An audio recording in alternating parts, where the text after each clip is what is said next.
Okay then, Year 11, this should be a shorter video.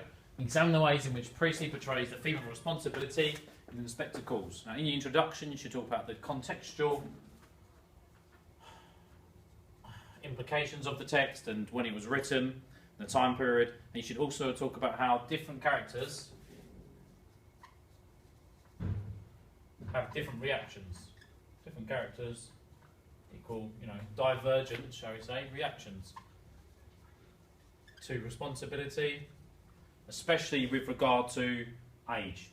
In part 1, you should talk about the description of the Burlings, how they are upper class, and how this sets them up for peripatia, i.e. a reversal of fortunes. You should talk about how they are drinking champagne and port. Okay?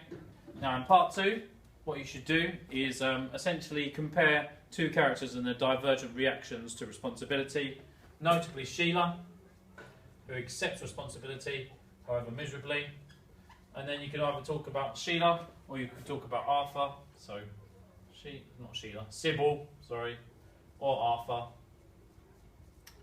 and there are numerous quotes on the sheets to describe their reactions. Okay? Right, in part 3, what you do, you talk about the inspector and how he is symbolic of the social conscience in the play. And he talks of how it is best to ask for the earth than to take it, and he talks of fire and blood in a prediction of World War I. Okay?